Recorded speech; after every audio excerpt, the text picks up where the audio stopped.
this foundation exam review, which is what y'all did in class if you're in Dr. Armand's class.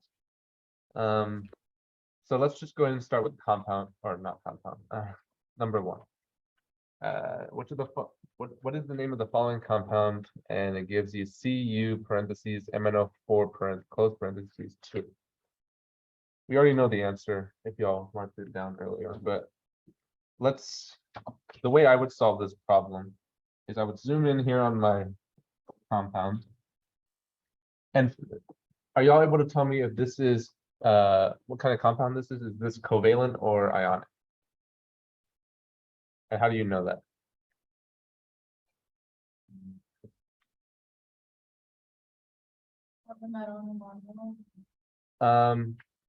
It's metal. Well, it's okay. Covalents are all non-metals, right? The fact that we see metals here is going to tell us that it's ionic, because manganese, this one right here, is also a metal, so it's like metal and metals sort of, but oxygens are non-metal, but it's in an ionic form. Okay, so I'll show you what I mean. So whenever you have an ionic compound, you're going to do what I just say is like the reverse crisscross. So this 2 is going to go up here. So you get a +2 on the copper. And we have to imagine that there's a subscript of 1 right here. This 1 is going to go up here. And we know that the anions go in the back, right? So if we have a cation is a positive charge. That means this 1 must have been a negative charge up here, right? So if I were to rewrite it, you would have Cu2 plus MnO4 minus. And at this point, it all comes down to memorization. And you are going to be given a periodic table that does not have the names of compounds, or not compound elements. You have to know which chemical symbol corresponds to which element. Yeah, but it looks like he was nice that all the Cu, all the answer choice have copper, right? So it's not like you would have to distinguish between copper or cobalt or something different. But it's this last part that if you don't memorize what this ion is, then you may get this question wrong if you don't get that lucky guess. So after this morning, do we remember what this anion is, the polyatomic anion? Permanganate, yes. So that's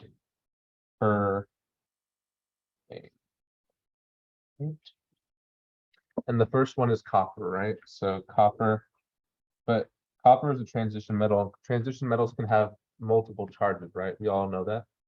So you need to specify which charge the copper is. In this case, copper is a what charge? Shout it out. Yeah, +2, right? It's always going to be positive. So it's going to be, you don't need to indicate that here. So it's copper 2 Roman numerals, okay? Copper 2 permanganate. Y'all might have been between 2. If I had to guess, y'all were between B and D. Were y'all between these two? Right? Because manga tetroxide is not, so manganese is a metal, so it's not going to be named with the covalent naming scheme. And then maybe you got the charge correct for copper, so you might have been able to cross out E, right? And C as well. And maybe you knew that since copper is a transition metal, it has to have a Roman numeral. So you knew that F and G were wrong and A. So you were probably between B and D.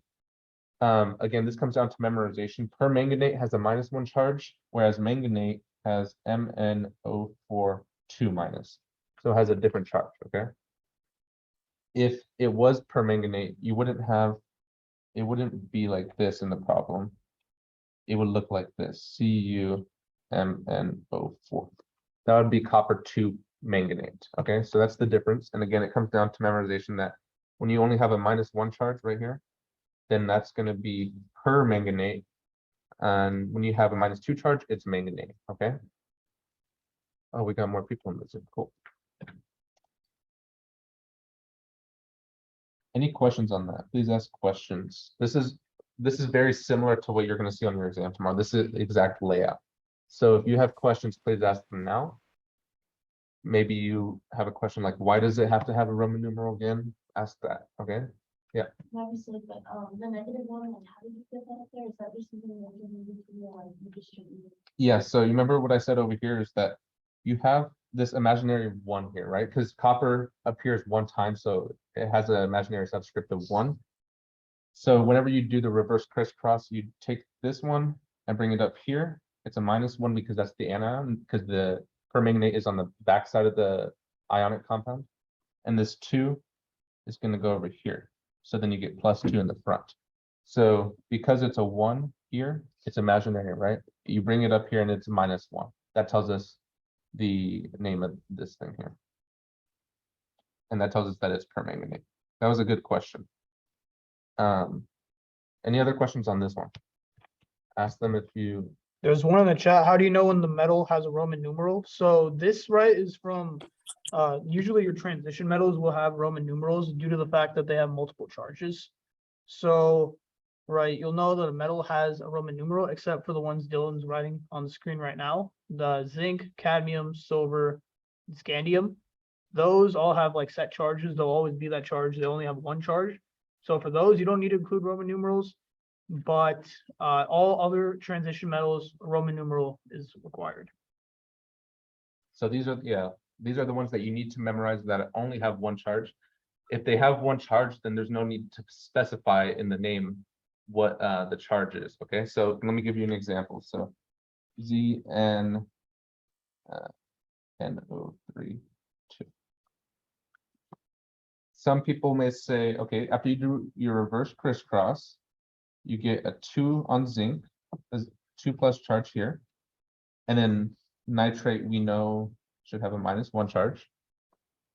And then when you're naming this, you may say, okay, well, zinc is a transition metal, so it should be zinc.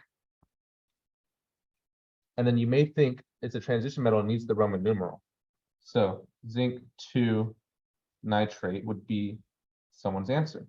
But because zinc only has one charge, one possible charge, which is +2, you don't need to have the 2 charge because it's implied. Like if it can only have that charge, then there's no way that it can have any other charge. So you don't need to specify. But other metals like copper can be +1 and +2.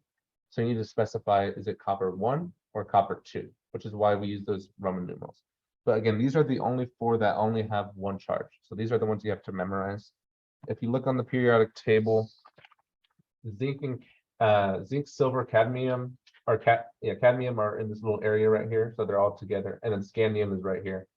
So they're kind of grouped up. It's not like they're, except for scandium, it's the one outlier, but everything else is pretty grouped up in that one corner.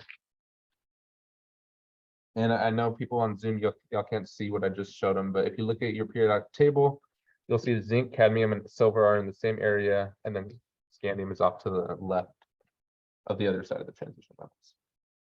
There's no questions. I'm going to move on to the next one. How many neutrons are in the isotope tin 122? What is the 122 telling us? Is it amount of electrons, amount of protons, amount of neutrons? Is it the mass, so the combination of protons, neutrons? Was it? Yeah, it's telling us the mass of the isotope, which is the combination of what? Protons, neutrons, because that's what makes up the mass of the atom. We don't care about the electrons, right? So this is, like you said, mass of that specific isotope, okay? So 122. And looking at a periodic table, you need to know what, so this one's testing you on 2 things. If you don't know what tin's element symbol is, then you're not going to get, you probably will get this wrong just based on not knowing which one to select. But do y'all know what tin's element symbol is? It's SN, right? So when you look on the periodic table, if it's asking for how many neutrons, then you have to find how many protons there are, because the atomic mass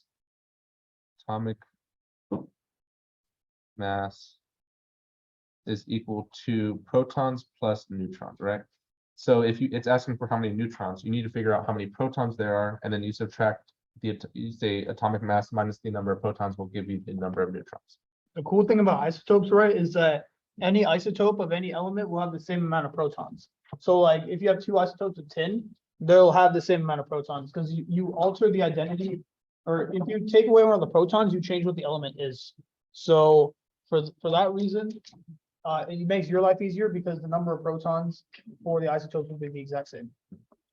Yeah, so solving for n here, which is the amount of neutrons, we get, we say the atomic mass minus the amount of protons, which is 122. And looking at your periodic table, you look for n or Sn, and that says it has a atomic, it says atomic number of 50, which means it has 50 protons.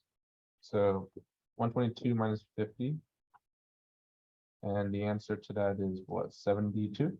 Yeah. So how many neutrons are in tin 122? 72, and that's how you would get your answer for that one. Okay. Any questions on that one?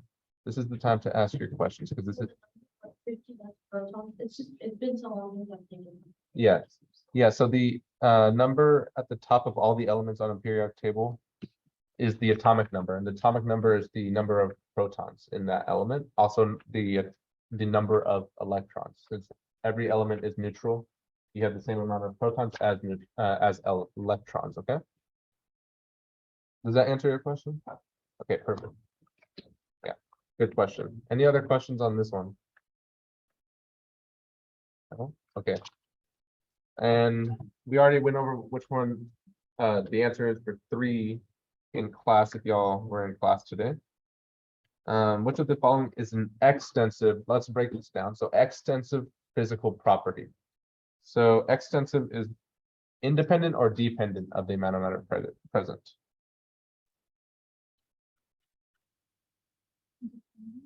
Dependent, right? On the amount of matter.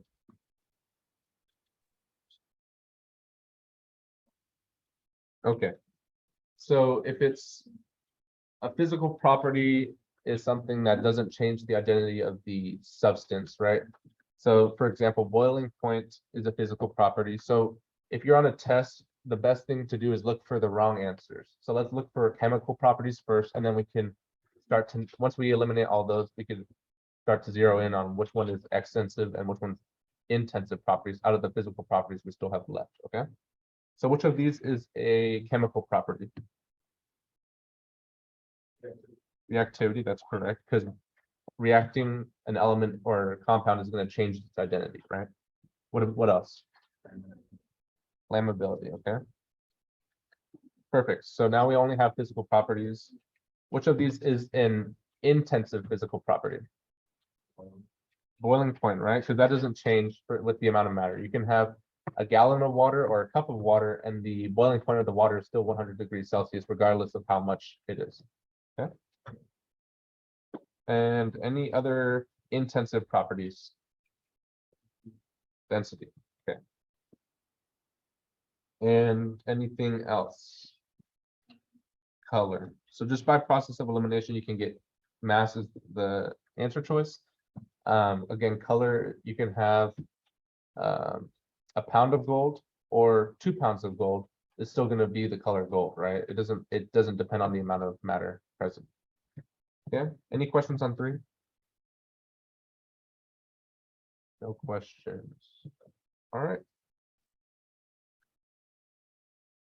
Give the symbol of the element that is located on period 5, group 14. This is just Basic, just like looking at your periodic table.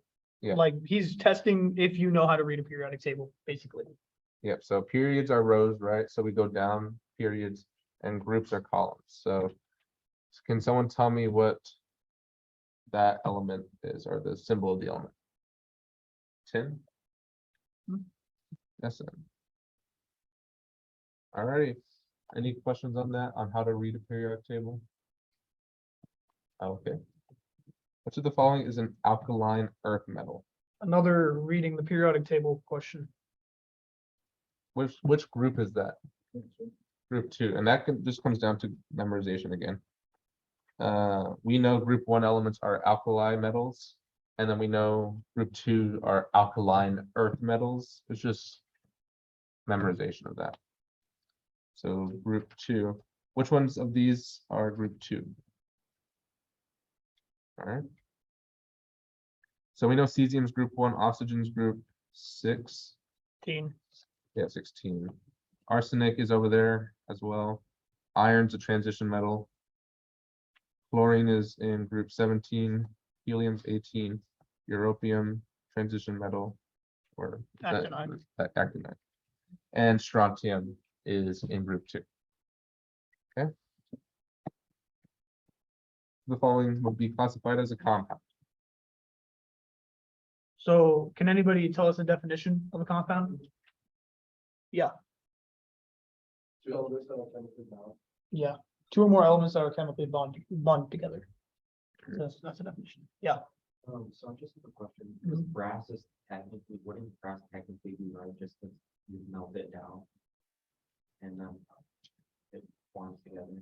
so in that case, right, we're just assuming like we have solid brass, like we're not doing anything to it at all. And also brass, right, is, we'll go over what brass is. Yeah. I'll just do it now since you have the question now, but brass is like a mixture. So yes, you're melting things down, but say you're melting silver and gold down. You're not combining the silver and the gold. You're just making a mixture of silver atoms and gold atoms. Unless you were to combine them together, it's not a chemical bond or something But like you're not doing a reaction to get those two metals together. that. Mhm. Yeah, so brass would be considered a mixture. And then Tungst- along with that, are there any other mixtures in the answer choices? Nothing. Blood. Yeah, blood is a mixture, right? What type of mixture is it?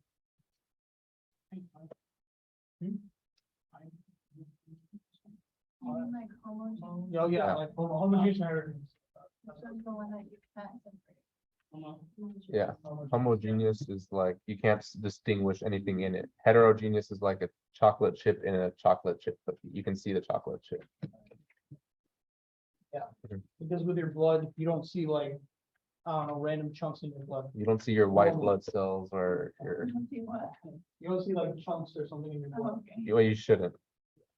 Normal. Neon gas is a what? Diatomic? Well, it's not Neon? exactly. Neon's noble gas, right? It's not diatomic. You might be getting mixed up with nitrogen, maybe. Okay. So neon is just an element. Tungsten wire is that a mixture or a compound or an element?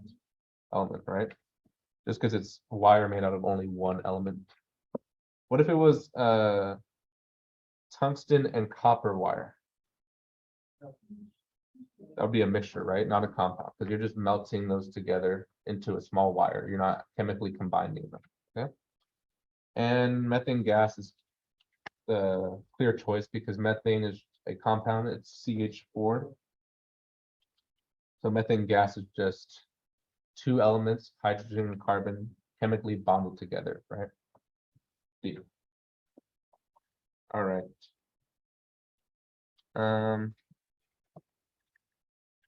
Okay. Let's go ahead and if you haven't done this, or if you did this earlier and got it wrong, I'll give you all a couple of seconds to do it again. And then let me give you all the right conversion factor, because he messed up on this in class. So in case you weren't paying attention, 1 femtosecond is 1 times 10 to the negative 15 seconds. I'll let you take over for a little bit. You need a calculator? I'll just get one. I'm gonna walk around and if y'all need anything, let me know.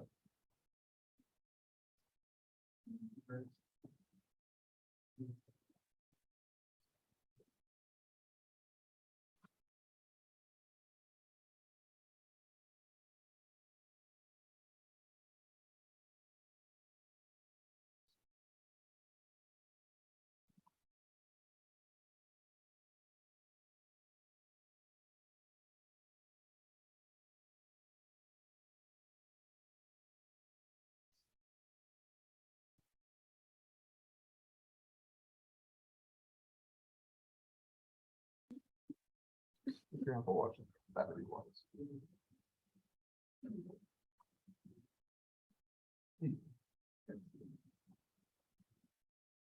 I've also been up longer than.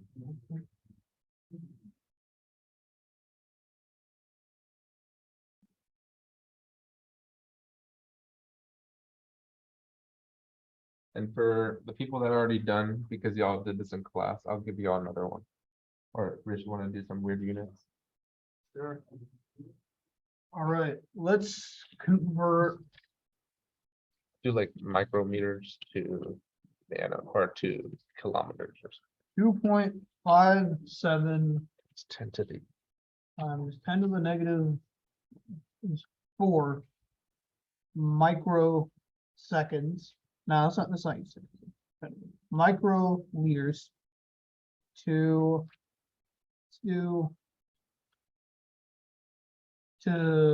megaliters.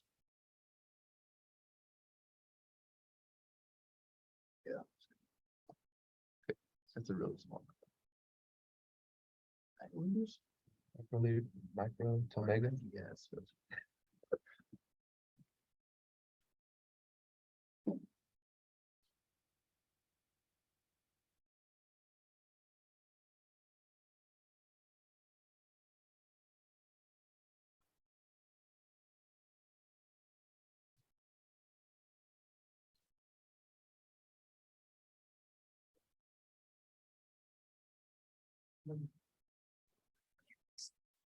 What business am I gonna be doing over here? Oh, this is yes. Binary? Mutable arrays, immutable arrays. That's stuff. How many of y'all have scientific calculators? If you have one of these, it does not count. Like literally, we have to take these away from you to have one of those.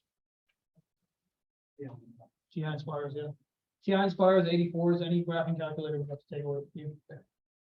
Try to, if you're not like the best with your scientific calculator, you should try using it now, so you can get practice so during the exam. You don't feel like, you're wasting time trying to figure out how to use your calculator. We also recommend that you bring your own calculator, because in past semesters, people have asked us to borrow calculators, and we only have maybe like one or two of them for you. So we can't like we can't bring calculators for everybody, so it's best to bring your own. All right, you wanna go ahead and, Rich? All right, so let's get started. 6.99 times 10 to the negative 11 kiloseconds. Oops. Kiloseconds to femtoseconds. So how'd y'all get from kiloseconds to femtoseconds? What units did y'all go to? If that makes any sense. So like for me, what I do is I go from kiloseconds to seconds and then to femtoseconds.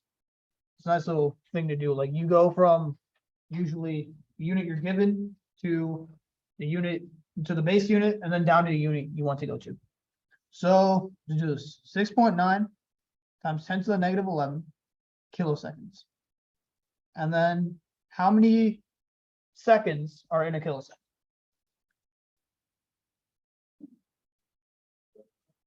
Yeah, 1,000. So 1 kilosecond is 1,000 seconds.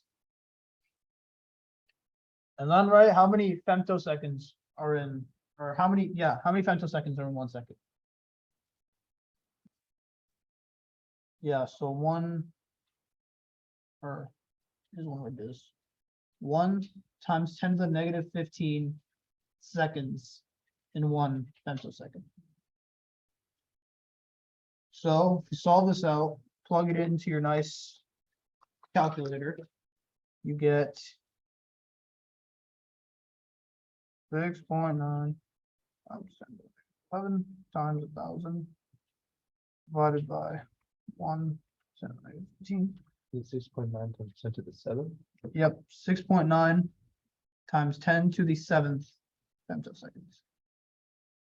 And if you don't have a calculator, you could have done this one in your head using the properties of exponents and how when you divide, you subtract, and when you multiply exponents, you're adding exponents. So yeah, the way to do it that way is if you have 10 to the negative 11 and then this 1,000, right? You can convert to 10 to the 3rd. So it's 10 to the 3rd all over 10 to the negative 15. So then, if like bases, you add the exponents, so this is 10 to the negative 8 over 10 to the negative 15, and then write a negative exponent, you just bring it up to the top and it becomes positive. So you get 10 to the negative 8, and then 10 to the 15th, all over 1, and then that's 10 to the 7th. So it's a neat little trick you can do if you didn't have a calculator. But you should have a calculator, so don't worry. And then for the other one, which he said was 2.57, 10 to the minus 4 microliters to megaliters. How did y'all do that?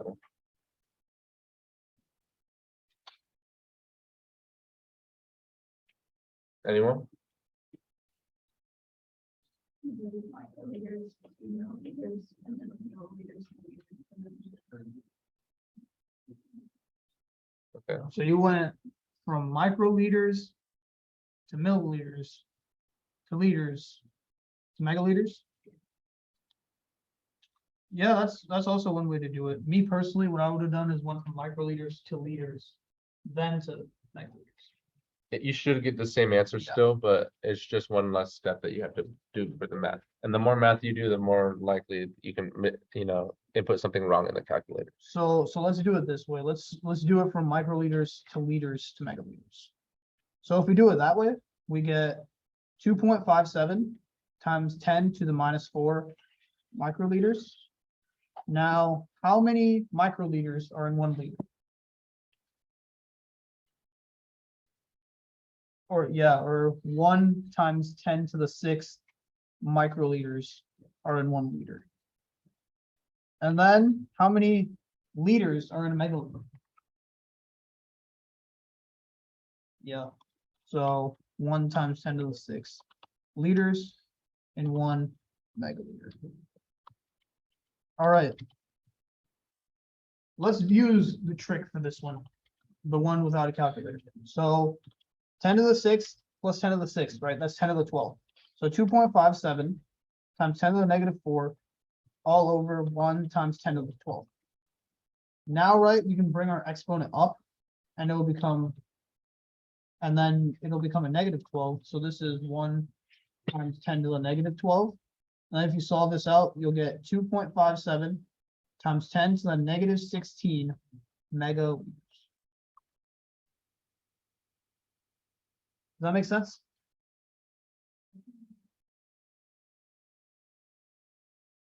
Any burning questions, desires? But so. I just need a refresher, but to what degree should we learn, and what should we know about memorization? Like, in the SI system, like what prefixes, up to which prefix should we know? I'd memorize from Terra, so 10 to the 12 on this end, all the way down to Pico, 10 to the minus 12 on the other end. Yeah. We do. You get a periodic table that doesn't have the names of the atoms. Or the elements. I think the periodic table you'll get is like pretty much identical. Are you in? Which class are you in? Okay, I'll show you what the periodic table looks. This is exactly what it's gonna look like on this. It doesn't have the names. Yeah, I mean, Which one? For, okay, so that's 1 times 10 to the negative 12, this one, right? Yeah. I was just using a trick without a calculator, so the 10 to the negative, 10 to the 12 on the denominator, you move it up to the numerator to the negative. I was just showcasing that. It's not all right. Yeah, so this is actually what Dr. Armand. The one on the bottom. Yeah, that one, bro, the one from 10 to the 12, I should have been, I should have crossed it out. So what should have been done is I should have just crossed this one out and then, yeah. You should just get 1 times 10 to the negative 12. And you can add them. Yeah, same. How many questions there? Like 20 or 25? Like approximately like 25. However I many think are. I think it's around 20 to 25. Expect 25. Okay. it's 25, all right. Perfect. Yeah, 25. All right. Number 8. What mass of copper two chloride is needed to prepare 125 milliliters of a 0.905 molar solution? All right, so copper two chloride, how would y'all write that out as a chemical formula? Yeah. How would you write that out as a formula? CuCl2, exactly. It's not needed for the question, but it's just more practice. What mass of copper two chloride is needed to prepare 125 milliliters of a 0.905 molar solution? So what equation would y'all use in this case? These types of problems. There's one golden equation out there that you can use for all, like every type of these problems. Oh, M over. Close. So actually, this is this one. M1 V1 equals M2 V2. Yeah. Then from there, you can figure out that from the moles and all that good stuff. Yeah, M is molarity.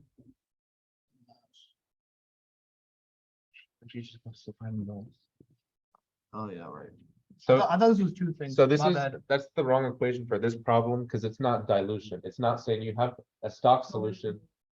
It's not saying you have a stock solution, you want to dilute it tenfold, okay? What volume or whatever. This is saying you have a volume and you have the molarity.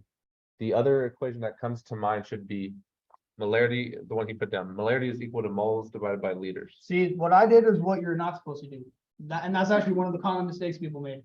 So when you see molarity, people automatically think M1 V1. We gotta think about what the question's asking. So, and that's something I did not do right there.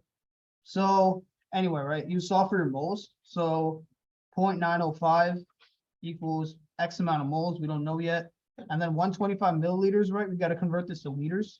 So 125 divided by 1,000, that's 0.125. So 0.125, and then if you do 0.905 times 0.125, you'll get 0.113 moles of copper two chloride. And then from there, right, you need to convert to grams. How do we do that? Molar mass. What is the molar mass of copper two chloride? Chloride is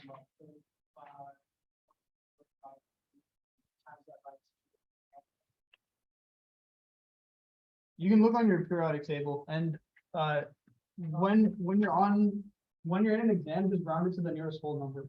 If they don't care too much about the sig figs, just round it to the nearest whole number. Yeah, so 35.5. Let's use 64. So copper is 64, and then chlorine is 35.5. So if we solve that out, 35.5 plus 35.5, that's 71. 71 plus 64, that's 135. So it's 135, or 1 mole has 135 grams. Now, if we were to multiply this out, this should be our final answer of what our mass is. So 0.113 times 135, and you will get an answer of 15.236. Whoa, 366. So 15.255 grams, but you got to round this to 3 sig figs. So it should be 15.3 grams. After, so this is the foundation exam. After the foundation exam, you have exam 1 for, that's how they would take it. After exam 1, we don't care about sig figs, okay? So just a little bit longer, and then You It's guys okay. don't have to deal with them again until Gen Chem 2. if your professor cares, which, Yeah, Well, lab the pain. You have to yeah. deal with well, for this class at least, Gen Chem 1 lecture, not the lab. All right. I'll do this one. 9. How many of y'all felt comfortable with solving like problems 8 and 9 this morning? So not very many of you. More. Okay. But we still have time. I'll highlight it and maybe I'll give you another problem similar to that and you can try it. 9, we'll do that now. What is the mass percent of sulfur in chromium? What is that? Chromium 6? No, chromium 3 sulfite. What is the mass of sulfur and chromium? 3 sulfides, and it's nice, it gives you the molar mass this time. How do we find mass percent?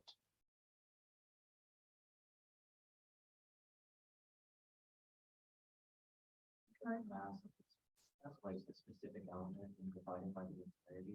Exactly. What's another word for mass percent? I might have heard it as this thing, percent composition. Percent composition and mass percent mean the exact same. Yeah, If you want to do that right in math instead of writing. Yeah, sorry. We switched to red earlier and yeah, it was just for like the equation. kind of stuck with it. And I'll zoom in too, so that way we can see better if you're in the back. So it's the mass divided by the total mass of sulfur divided by the total mass. And it's not always mass of sulfur, obviously. It's just in this case, it's asking for sulfur times 100. Oh my gosh. This guy rich. Times 100. Do we agree this is the formula? This is something we should memorize, and it's not always going to be sulfur. Again, I'm just making sure we know that. And that's the formula. So mass of whatever you're looking for divided by the total mass of that compound. So mass of sulfur in this thing, how many sulfurs do we have in here? Right? So we have 3 sulfite anions. Each sulfite has 1 sulfur, so we have 3 sulfurs, just like you said. So we're going to multiply the mass of sulfur, which is 32, right? 32.07 times 2 to get the total mass of sulfur, which is 64.14 Times 3. times 3, which is, sorry, times 3, which is what, 96.21. Okay. So that's the mass of sulfur, right? Now we need to divide this by the total mass, and luckily They were nice and they gave it to they gave it to you, right? So 344.2 grams. And when you put this into an handy dandy calculator, divided by 344.2, we multiply it by 100, and you should get how many sig figs? Does it say? Oh yeah, 3 sig figs. Clearly I can't read. So 27.95 rounds to what? Heard it somewhere. Okay, Yeah. Exactly. So you got your 3 sig figs. If this, if you just wrote 28, that would be wrong. So 3 sig figs. what about 27?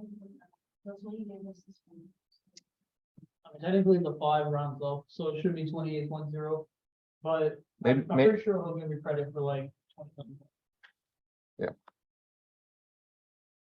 Okay. Or I'll just write that here, or 27.9. So it's gonna be like this line where you like those multiple answers, right? Yeah, Mhm. and they'll typically be like a range, so on this one, he'll give credit probably from like 27.5 all the way to like 28. Or he might just, yeah, we'll see. There's no telling in how he grades at home.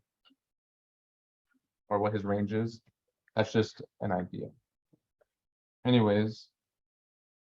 Which of the following numbers has 4 sig figs? So. Obviously there's one right answer, so that means there's more wrong answers. So let's find the wrong answers first. Starting with B. How many sig figs is that? 6. What if the decimal was not there? 4. So then that would be a right answer, but the decimal's there makes it 6. What about C? 2. D? 5. And E? 2. All right. Perfect. So A, and A makes sense, right? Because zeros that are in between significant or non-zero numbers, they count as significant digits.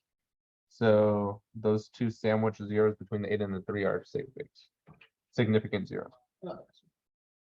All right, number 11, what is the name of this acid? HBRO. All right, there's a general rule you need to apply for naming acids. All right, whenever you see this H right here, an H in front of like a compound like this, that always means it's an acid. So there will be acid at the end of the name. It'll be like something plus acid. And the only thing, oh wait, never mind, that's not this class. All right, so it's an acid. And then BRO. What type of polyatomic ion is BRO? Well, what's the name of it? Bromite. Or it should be hypobromite, because bromate, right, is BRO3, so bromite would be BRO2, and then hypobromite would be BRO. Per is BRO4. So hypobromite. And the way to tell that, right, is what charge does hydrogen have? +1. So the BRO, this entire thing should have a charge of -1 to be neutral. So, right, we've established that it's hypobromite and then that it's an acid. So anything, here's your rules again. Anything that ends in ATE, it'll be the suffix IC plus an acid. So like nitric acid comes from nitrate, or like sulfuric acid comes from sulfate. And then, right, we have ite, ITE. This is a suffix OUS plus the acid. So this is like nitrous acid, sulfus acid. And then in this case, hypobromite, so it's E, hypobromous acid. If you got this wrong, what were the answer choices that you were between? Hydro. Yeah, There's one more thing for that, right? you might think it's hydro because the hydrogen, right? But it's it's hypo because it's referring to the anion. Because if it's the acid already tells you that there's an H there, right? That's why we have acid. But it's the hypo which tells you that it's BRO, not BRO2 or O3 or O4. Okay? So that's why that is hypo. Where you'd include the hydro in the name is if there's only one element after the H. So say, for example, it was like HBr, that would be hydrobromic acid. So acid's not containing oxygen atom. Yeah. Anything that has an oxygen, any acid is gonna have, doesn't have the hydro. Okay. That's another time, yeah. It's just a real other polyatomic ion. So all polyatomic ions, Polyatomic ions will follow this naming scheme. If it ends in 8, it'll be ic plus the acid. And then if it's I, it's OUS plus the acid. And then if it has like a per or a hypo, you keep that in the name. And then, right, if you have an acid containing no oxygen atoms, you'd use hydro and then whatever the element, ic acid.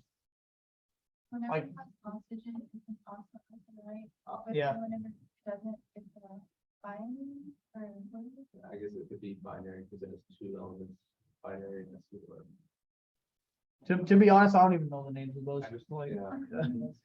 It's not just an acid. Okay. It's just a normal. like in the grand scheme of things, it doesn't matter. Not for this test, but the next one, I think you need to know, you need to memorize. No, that's exam 2, right? Strong acid. Strong acid is exam 2. Okay, never mind. Chapter 4. This isn't hard to start early memorizing strong acid. When there's only one element after the H's, it always ends in IC. Hydro. Like hydrosulfuric acid is H2S. Yeah, so you're right. If it doesn't have an O in there, it's always gonna end in ic. I was trying to think of exceptions, that's why. You're good. All right, You can zoom out so they can see the whole thing. number 12, what mass in grams of dinitrogen, I think he's changed this to pentasulfide. Sulfide contains 8.95 times 10 to the 25 sulfur atoms. And then we're given this fancy number right here, 6.022 times 10 to the 23rd. What's that number? Avogadro's number, not Avogadro's number. Avogadro's number. why do we care about this number?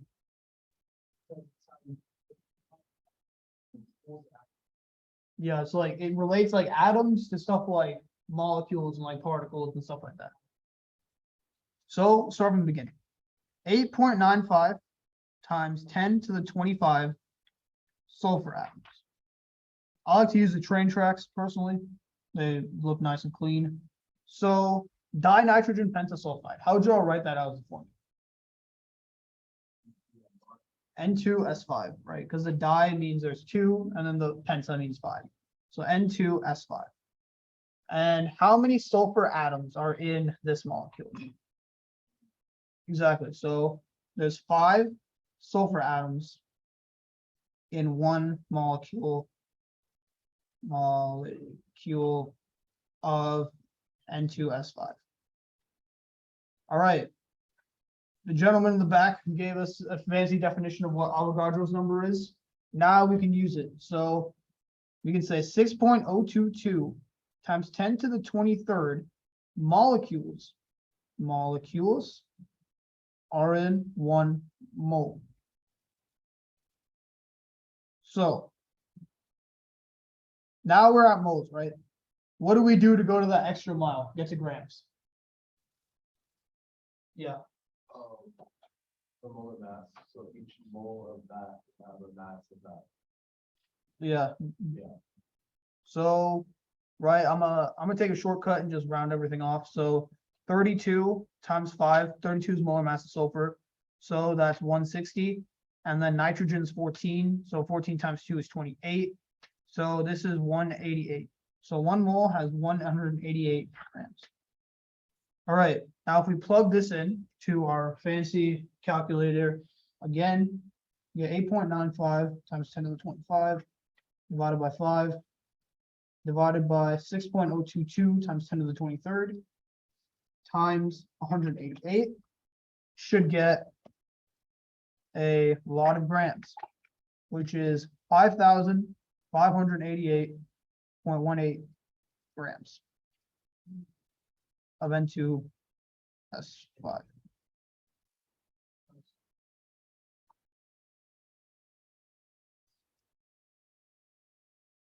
What are the sig figs?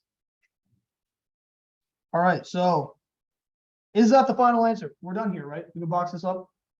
Got it?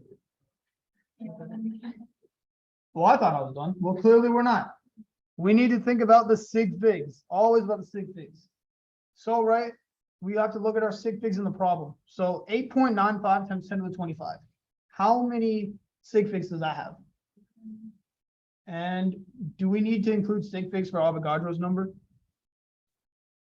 Why not? Yeah, it's an exact amount. It has an infinite number of significant figures. Like 1 mole will always contain 6.022 times 10 to the 23rd, whatever's. So, right, our sig figs, there's 3 in the problem, 3 sig figs. So our final answer should be rounded to 3 sig figs. I'm going to use scientific notation to make everyone's life easier. So 1, 2, 3. This is 5.59 times 10 to the 3rd grams of N2S5. There. That's the one. All right, questions about that? Well, can you refresh how you got to like 160 plus 28? Yeah, I did that kind of fast. So what I did was, if you look on the periodic table, the molar mass of sulfur is approximately 32. It's like 32.065, but I didn't care about the decimals because frankly, putting the decimals in your calculator wastes time. So what I did was I did 32 times 5, got 160 from that. And then nitrogen, if you look on the periodic table, the molar mass is about 14. And since there's 2 nitrogens, I did 14 plus 14, just 28. And then I added those 2 together to get the total molar mass of 188. Does that make sense? Any other questions? No question is considered a dumb question, by the way. Yes. That's correct.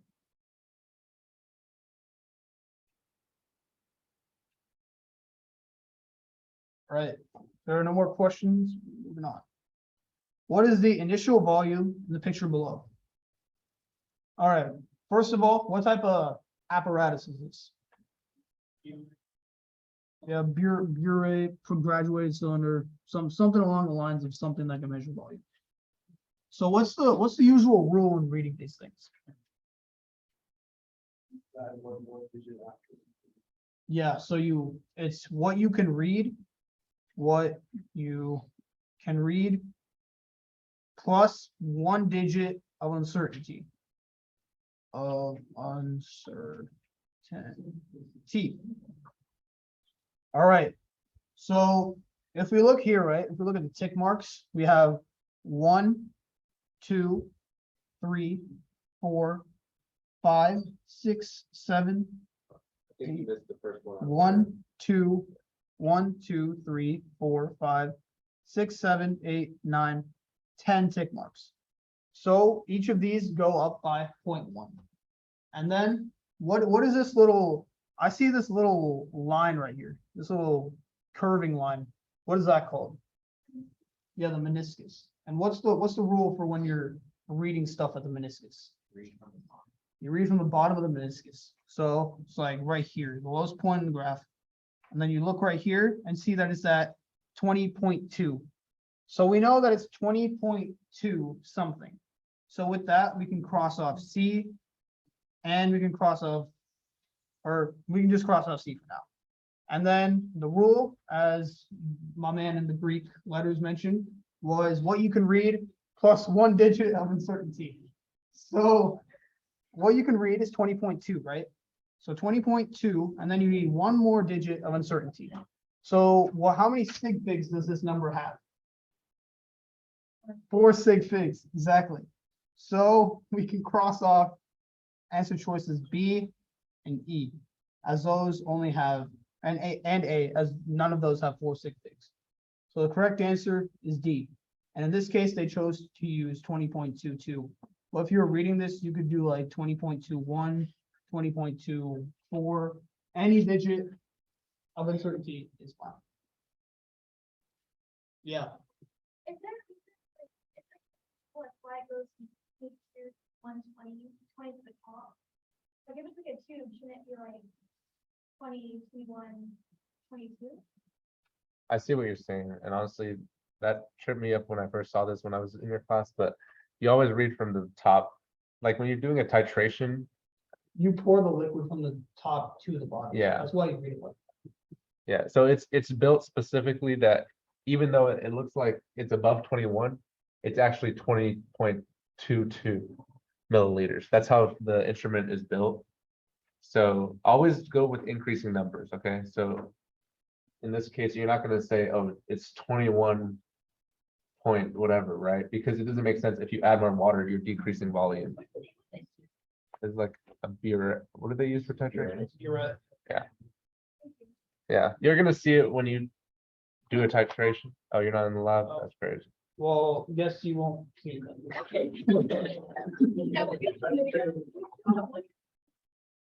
No, that's yeah, it's a weird one. Okay. Next thing, given the equation of ethanol plus 3 O2 goes to 2 carbon dioxide and 3 waters, what is the percent yield if 390 grams of ethanol reacts with 525 grams of oxygen gas to produce 275 grams of CO2? Oh, these are the fun ones. By funny means, Why is it annoying? What's the one thing you have to do? Limiting reagent is what we say in chemistry.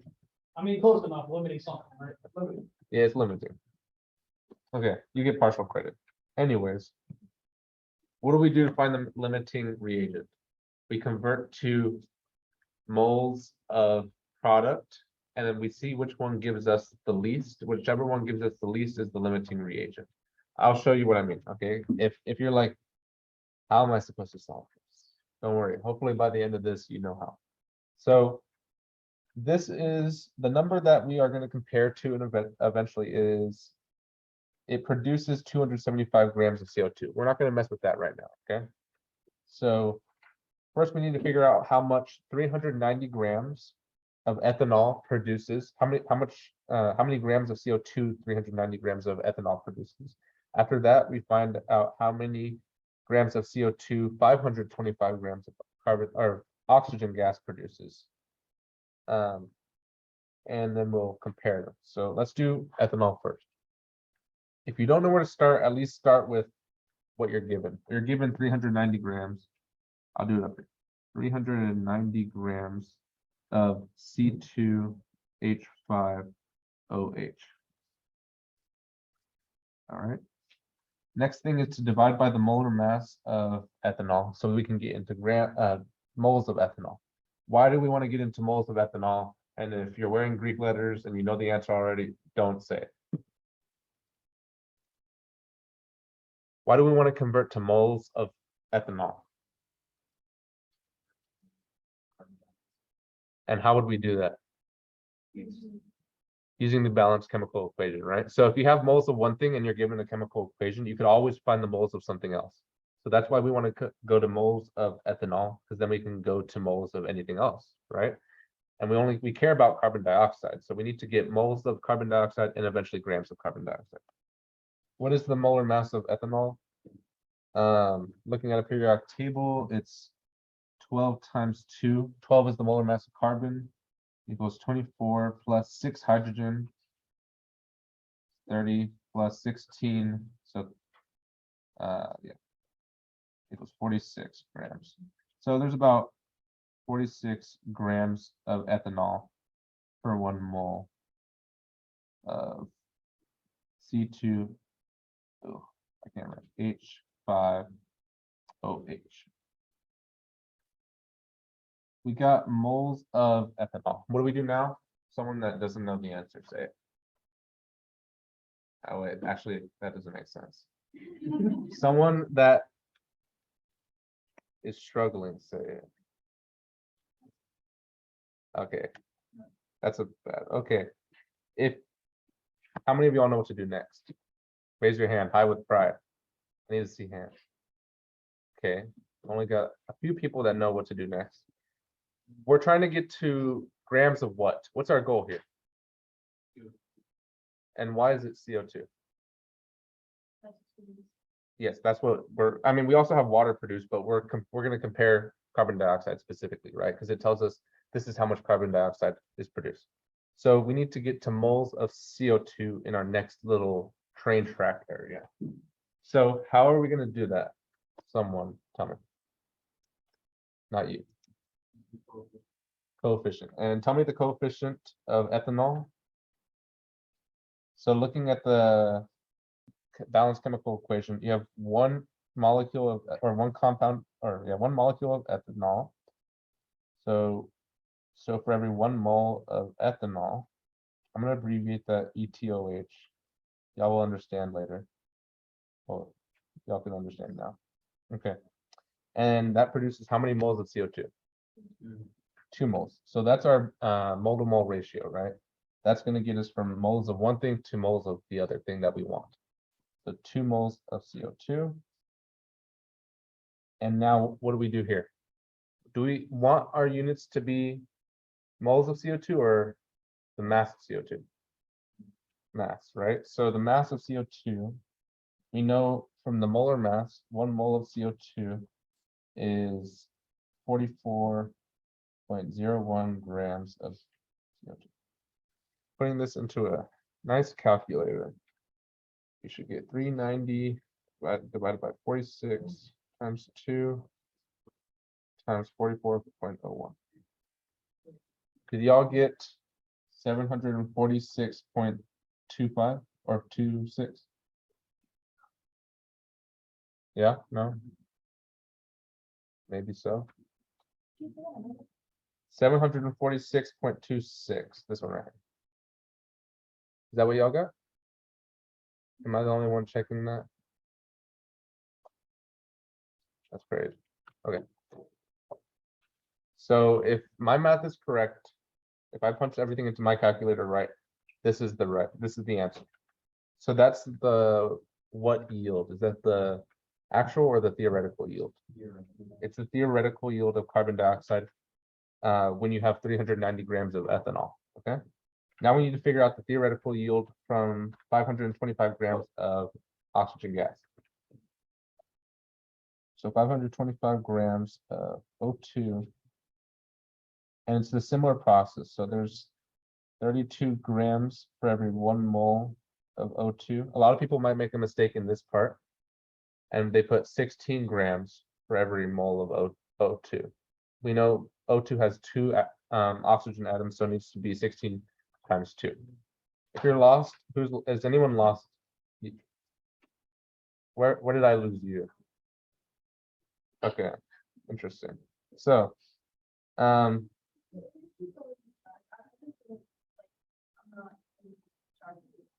okay. Once I'm done, I'll go ahead and re-explain everything we did, okay? So I'll try to explain it once I'm done a little bit better, okay? I'll go through the process of what I did. So 1 mole of oxygen gas is 32 grams. Using the balanced chemical equation, we get 3 moles of O2, produces 2 moles of CO2. Rich, can you do this while and we know that the molar mass of CO2 is 1 mole of CO2 is 44.01 grams. And putting that into a calculator, you should get an answer of about a number, a number that looks like 47.67 or 68. 47.68. Really? That's crazy. Yeah. Did you do multiply by 2? Okay, let me try it. 52 divided by 30. No, it's 525. Oh, Okay, 525 divided by 32 times 2/3. It's 480. there we go, 480. Okay. Thank you. 481 grams of CO2. So which one produced less CO2? The oxygen gas or the ethanol? Oxygen. So which one's our limiting reactant? Oxygen. So once you figure out which one's the limiting reactant, what I always do is I just put a cross through this one so I don't use it because I don't want to get confused. Okay. Yeah, you did all that work and it looks nice, but you don't want to get confused. So now it says from this only 390 grams was actually produced. So to find the percent yield is equal to your actual over your theoretical multiplied by 100. So your actual yield over the theoretical yield times 100. And actual was 390 grams. And what is this, Rich, gonna give me? Over 481 grams.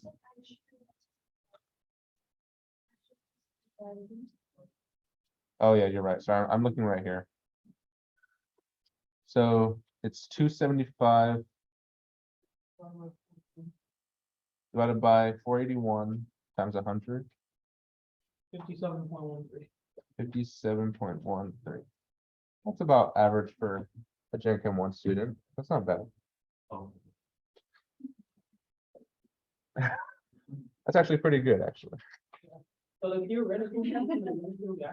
Yes, exactly, because that's how much we started off with, but there's a lot of side reactions that could occur. So maybe we produce more CO2 or less CO2 than expected. That's how much like you want to produce. Like that's how much like if everything undergoes like the same reaction, that's how much. could be Yeah, produced. if life was perfect, basically, Yeah. then it would produce that much. In an ideal world. Anyways, so the first thing I did, let me erase this. To revamp on this last question before I let y'all, well, y'all can go whenever. But to revamp, we said that it's looking for the percent yield of carbon dioxide. It tells us the actual yield. So in this equation, if we're given if we're looking for the percent yield and we're given the theoretical yield, we need to find the actual. No, we're given the actual yield. We need to find the theoretical yield, and we find that from finding the theoretical yield of what was the limiting reactant. Okay. And the limiting reactant is the one that produced the least amount, okay? So we started with ethanol. You could have started with oxygen, it doesn't matter. I started with ethanol, I got moles of ethanol. I got moles of ethanol, so that way I can go to moles of CO2. Yeah. And then I got to grams of CO2 using the molar mass. Okay, we got this number when we did that. Do you want me to repeat? I know there was a lot of noise. Yeah. Okay, so the problem's asking what is the percent yield? If we have the actual yield, right? We have the actual yield because that's what's given to us in the problem. We need to figure out the theoretical yield to find what the percent yield is, right? So we find that by using stoichiometry. And then we have to first find the limiting reactant, right?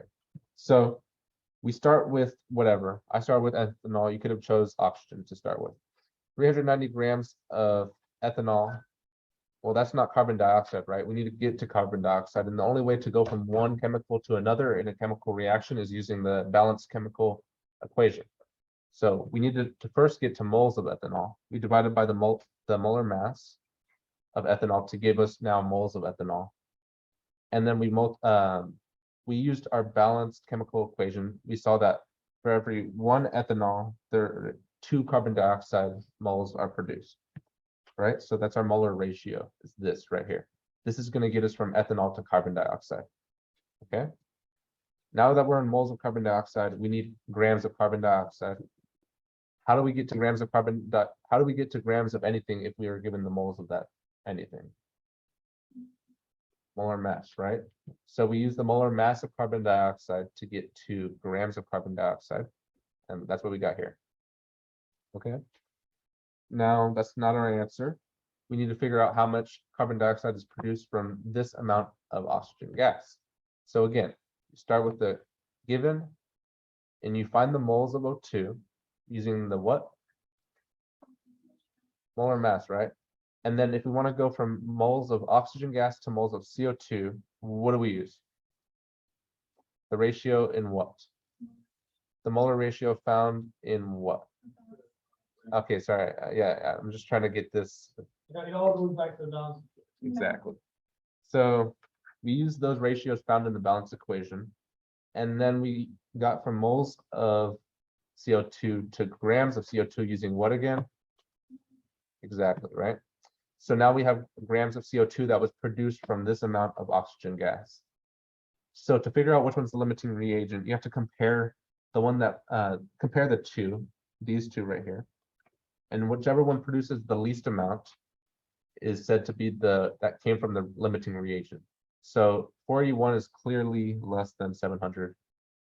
And that means that oxygen was our limiting reagent. So this is the number we're going to use. Now it's not asking which one's the limiting reagent, but that's just an important idea that it may ask you which one is the limiting reagent in a similar problem like this, okay? Now we found, what is this again? What kind of, is this our actual yield or what? It's theoretical, right? Because this is how much we should get if 525 grams of oxygen gas perfectly reacted without problems, okay? So this is our theoretical, so this is our T. It gave us the actual, right? This is from the problem. So you do your actual over theoretical times 100 in your calculator, and you should get 57.13%. Okay, does that make sense to, does that make more sense than it did at the beginning? No? That's tough. I really try to give a good explanation, but is there a part that you got lost on? Did you say no? Oh, oh, okay, cool. Did anyone say no? Wow, that's good actually. That's 100% you. Okay, so any questions on this problem? Perfect. Well, we went over time today. I don't care about that, but I know y'all might have places to be, and I know me and Rish have places to be. So I'm not kicking you out, but but yeah, but we're gonna go through the rest tomorrow, and we also have another review that I made that will continue tomorrow if we finish this early. Okay, Tomorrow, 2:30, STV, be there, be split. 3.146 is the room. Yeah. Yeah, we can send it in the group me. With the key, we don't have a key. The building. The building? Like, or the room. Yeah, yeah, see, man. It should be 3.146, but are you in Armand's class? Then you should have got an email earlier from Dr. Armand that says where the room is. You're welcome, Haley. Have a good one. And Valeria, we don't have a key. I mean, the key will be this once it's done. But yeah, and then I'll be happy to send you this in the group meet. I'll make a blank copy. Yeah. Yeah, we did record it. The quiz? Well, this was like a mock exam, so it's pretty, like, this is, Pretty much a practice exam. so this is like really close to what you'll probably see on the test tomorrow. Maybe like, maybe change up a couple of numbers. Another question. Similar to Did either of you leave? Yeah, for sure. I think we have more in the worksheet. We'll go over this tomorrow. Oh, yeah, that's his. We also have an additional review. I thought I got a free one.